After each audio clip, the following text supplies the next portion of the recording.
What's going on, everybody? Eric Lindquist at Stochastic here on the Odd Shopper channel, coming to you with another edition of Lindy's Leans, Likes, Locks in the NBA playoff streets. Hit that like button, subscribe button, notification bell. Goes a long way for me on this video. Goes a long way for you. That way you become a prize whenever great content is going live here at our little neck of the YouTube woods. The YouTube woods that have been just hot fire, absolute hot fire in terms of props here over the course of these last 2 weeks. It has just been an insane run. NBA play-in, NBA playoffs, everything has been a complete smash across the board. Hopefully you've been able to profit along for the ride. And if it's your first time watching, welcome. Hopefully I can keep that momentum going here into game 4, which could be very well our last game that we cover of Boston and Indy. I'm going to talk about the ins and outs, what we saw for game 3. And then I'm going to give you a lean like lock, a lean, just something I'm thinking about betting, something that didn't make the card, but I'm going to have on my radar. And that is definitely the case today. A like, that is something that I've already bet. Generally, it'll be around a half unit here. And then a lock, those are going to be closer to like a unit almost all the time on all of these videos. But for the NBA playoffs, this is something that I have just a little bit more than a half unit on as of right now. Again, always want to keep you honest, or keep me honest, stay honest with you on what I'm betting and why I'm betting it that much. Again, this is not a full 1 unit send here at the moment. I'm thinking we might get a better price as time goes on here. I'll talk about why. Now, BetMGM, we'll talk about them in a second. But Odd Shopper, if you want to come hang out and get my premium betting card in the MLB streets, NBA streets, sign up down below. $14.95 weekly, $49.95 monthly. Great opportunity to jump in, make yourself some money. Again, the NBA playoffs have been phenomenal. Hopefully Ant can get me up to 30, 35. That would be awesome. Laddered up some points for him on Sunday. Again, just firing up all the bets with all my friends. You can sign up using promo code Lindy too. Bang! 20% off. That isn't a great opportunity. Again, it'd be $12 for your first week of Odd Shopper. Come hang out. The water's warm. And if you look at the comment section below, most people are happy with me with NBA. Cool? Great, grand. Let's get ourselves to the picks. My friends, the end is near. The Boston Celtics are minus in... What is this number that producer Jacob put at the top of the screen? Minus $1 billion to back Boston. Anybody got a cool million laying around? I know a quick way to make $100. Anyway, Boston, 8-point favorites. They need to win one of the next 4. I think it'll probably just be one. Minus 335 here on the old money line. And Tyrese Halliburton, questionable here for tomorrow. I don't think he plays yet again. Hopefully you were able to get on some of those alt numbers for Mr. TJ McConnell, who didn't end up starting. And then I had so much hate coming my way from my friend group where, hey guys, I think we all need to be backing him even before the game starts. And then sure enough, wish I could have done a Saturday video for that. That would have been a great Fire Saturday video. Ended up getting the Tyrese Halliburton sitting out, late news, had kind of middle lines, but not even. It ended up being like 20.5 PRA. Yeah, it got obliterated in the first half. It was a great opportunity for that. Not going to get the same kind of love here in this spot. And we'll say, I'm going to be looking at some unders. In fact, I do think Tyrese Halliburton very, very live to be sitting in this basketball game. Now, if he ends up playing, you might want to be waiting here and basically explaining why it is that I don't have a full unit here on the lock, mainly talking you through the ins and outs of that one before we get there. But for this game specifically, there's no doubt that the Pacers are going to do everything they can to win, but you have to also think about the long term here. And Tyrese Halliburton, if this hamstring injury is going to be something that would potentially be long term, you just sit him. You are minus infinity to beat them. What, 80 to plus 8,000 right now? Yeah. Make sure Tyrese Halliburton is good to go next season. Maybe you can find one more asset somehow, some way. Maybe the draft goes your way. Something else can change and shift your franchise over the top here. But right now, Boston is the way better basketball team. Nobody has been disputing that at any point. And without Halliburton on the floor, very difficult to see much hope for this one. But we're going to start, and we're pretty indie-centric here outside of one play that I fired a little bit on. We'll get to that on the like section. But my lean for you, TJ McConnell under 14.5 points. Now, let's talk through how things changed throughout the day. Tyrese Halliburton ends up getting ruled out. You see 10.5 jump up to 16.5, 17.5 in some spots. It ended up dropping back down around 15.5, 16.5 there for TJ McConnell. I think that this is a spot at 14.5 where if Halliburton plays, it would be a lock of, like, you would want to be invested on the under of TJ McConnell 14.5 points here. And that's where it gets really, really dicey. It's kind of it's a questionable spot here. Now, I'm also thinking about Boston -8 here.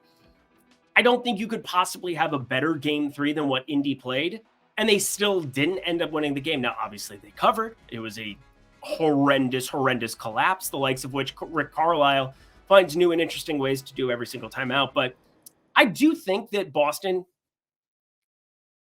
that's the Halliburton thing. It's just such a gray cloud hanging out. I think it has more of a chance of him playing in this one, but I still put it around 60-65% that he is going to be sitting. And as such, I would love to have a little bit of money on TJ McConnell if I knew that news a little bit better.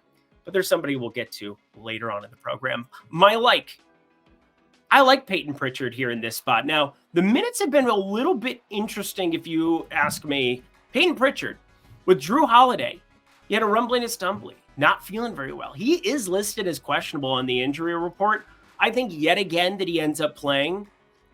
6.5 is now dropping from 7.5, and this is a big change. You only saw 14 minutes for Peyton Pritchard there.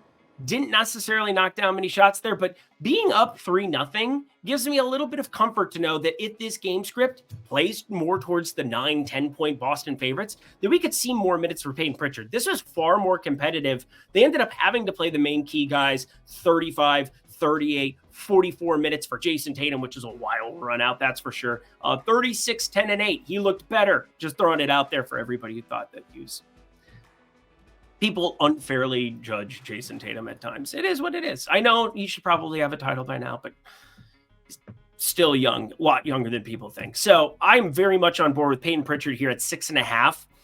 7.5 has kind of routinely been his number. Hasn't shot it overly well. 0 for 2 from 3 that last time out. They did dust off Sam Hauser for more minutes, 13 for him there in that spot. He was also 0 for 3, but they played a lot of their key guys, more minutes. I think if Drew Holiday, 1 for 6 from 3, 38 minutes for him.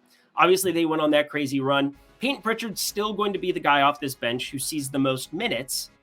And yeah, it might only be 20, but it's more than enough here to look good at 6.5. Now, before we get ourselves to the lock, don't forget to check out BetMGM. They are in the link below. First bet safety net up to $1,500. So if you go to the link, you deposit $25, $50, $100, whatever you want, and you play it up to $1,500 on your first bet. That comes back to you in bonus bets if it doesn't win. And if it does win, keep your money, honey. It feels great. Great opportunity to take a big swing over at BetMGM at the link below. Only if you're 21 and over. If you have a gambling problem, please call 1-800-GAMBLER. All right, friends, my favorite play now. I am very unsure about the Tyrese Halliburton thing, whereas I was very sure that he was not playing in Game 3.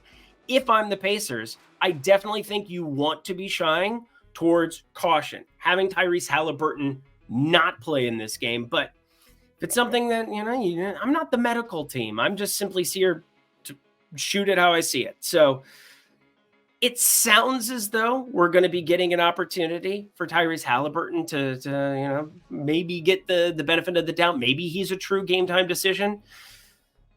15.5 points for Andrew Nembhard. I know that this is kind of middled towards Halliburton being in or out, but either way, you're not seeing the kind of game that we just saw from TJ McConnell as well. 10 for 17 from the field, 23 points for him. But Andrew Nembhard especially, 12 for 21, 32 points for him. Pascal Siakam, 18 shot attempts. Kind of on the lower end, if you ask me. Aaron Nesmith, 2 for 4 from the field.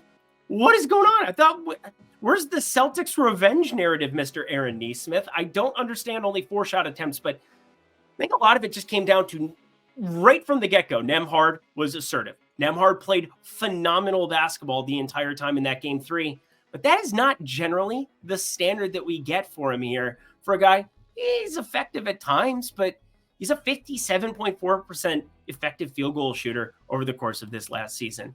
The usage is not possibly going to replicate the same way that it just did last time out. 21 shot attempts to lead the Pacers, I don't see in the range of outcomes for a second time around without Tyrese Halliburton. So this is not a full unit send. This is the half unit. And it's a little bit more than a half unit here that is sitting on it. But I want to just middle the under a 15.5 points from the get-go. If I knew Halliburton was out, this would be off the card. Done. You don't want to play Andrew Nembhard here at the 15.5, but if you get the Halliburton piece in, I think it's factored in even just at like 35, 40% that I think he is to potentially play in this spot. This is still a number that I think I could get down with. And you definitely want to be invested in it if Tyrese Halliburton's sitting up and playing 30 plus minutes. That is for sure. So a very dicey, interesting prop situation that we have here. Boston -8, that would be the best for anybody just looking to play a team or a total there. I think it's pretty clear cut why. Boston, they're going to play better than they played in that first half of game 3, and the Pacers could not have played better. I think Boston waxes the floor with them. So pay attention to the news. This is, Halliburton now, and they actually roll them by 15 and 20, maybe some correlation to the Boston -8. But Andrew Nembhard under 15.5 points, not coming a second time around here. Pay attention to the news, though. I can't do that for you. I just have the perspective play. Hopefully, again, for the lock specifically, we get Halliburton in, but probably going to be basing other plays around Halliburton being out. And that does it for another edition of Lindy's Leans, Likes, and Locks in the NBA streets. Head to the comment section below. Let me know your favorite plays for this game. And then the other part of that, hit me up at Eric Lindquist over on X. We can talk through the Halliburton news as it comes out tomorrow. I'll be around, obviously, Memorial Day. Have a fantastic job. Thank you to all of our armed forces, anybody who's serving in the military, anybody who knows somebody, has a family member serving in the military. Thank you so much for your service. Thank you, producer Jacob. Until next time, friends, I'm Eric Lindquist. Best of luck in the NBA streets for game 4 of the Eastern Conference Finals. Probably will be the last game.